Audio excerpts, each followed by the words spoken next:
Well, the incredible thing is when you put the glasses on, you feel like you're going on the journey with Absolutely. the avatar. Yeah. Well, it was amazing. When I started working with the 3D, I realized its power.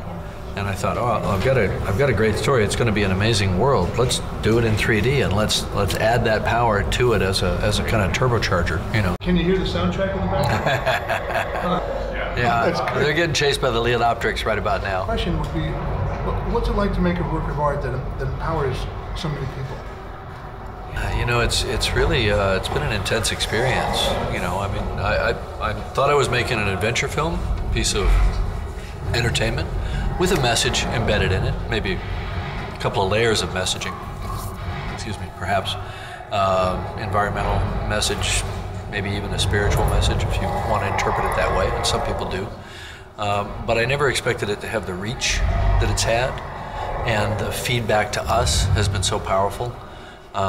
So many people, especially, you know, obviously we're here apropos of the UN Permanent Forum on Indigenous Issues.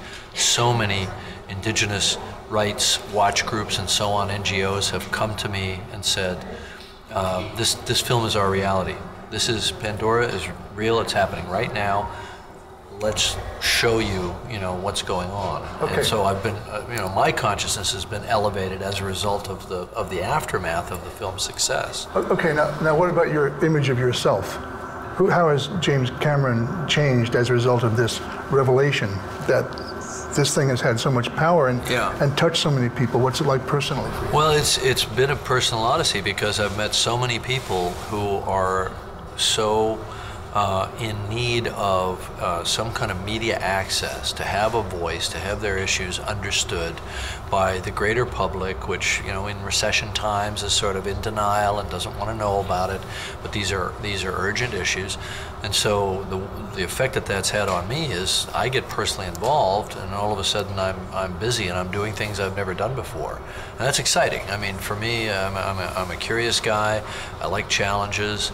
I like learning about people, but there's also this enormous sense of responsibility, you know, because now I'm if they've reached out to me and they've drawn me into their world, and I'm talking about different causes in different places, I'm now a part of it. It's personal, you know, and when it gets personal for me, I've got to do something about it. So in a weird way, it's like, you know, now life is imitating art.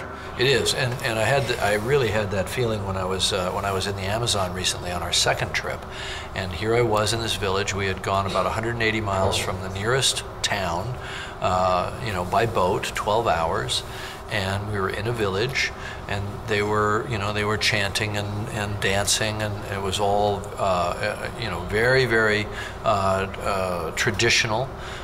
People with bows and arrows and body paint who don't live you know, the way we do at all. You know, their only, I guess, concession to modernity is that they have an outboard motor, and they live and die by that, going up and down the river to the other communities. But that's about it. Everything else is completely traditional. And they were in a big council circle, about 40 leaders, and they were talking about how they were going to need to fight, and that they would die if necessary to defend their land from this incursion from the outside, this big infrastructure project, a dam. And I thought, I'm here. This is real, and it's, you know, I think when I wrote the film, I thought, well, these types of big confrontations, violent confrontations, are all in the past. Here in North America, they are for the most part. There are still lots of legal fights, but for the, you know, even as recently as maybe Wounded Knee in the whatever it was, late 60s, early 70s, but you know, this is happening right now in the Amazon and in other places, you know, in Indonesia and so on, where indigenous people are threatened by progress. It almost says to us that anybody, even a person who's disabled, can become an avatar and save the planet with, you know. That's right. So now, are you saying that is that your message? I think that's exactly the message, and I think there's a hopefulness in it. You know, I think when people see the film, it doesn't teach you specific information. It's not like Inconvenient Truth. It doesn't give you data points or graphs and all that stuff. But what it does is it creates a profound sense of emotional involvement and even a sense of moral outrage, and it also gives you some hope, because good does prevail at the end of the story, and the main character, becomes this powerful warrior, and yet he's disabled. At the beginning of the film, he overcomes his, he's fully empowered within the film to make change. So hopefully with kids especially, but for everyone, if you're a fan of the movie and you get something out of it, it's that you personally as an individual can make a difference, and you have a responsibility to act. Because that's what happens to Jake. He's stuck in the middle of this thing, and he realizes he has this overwhelming responsibility.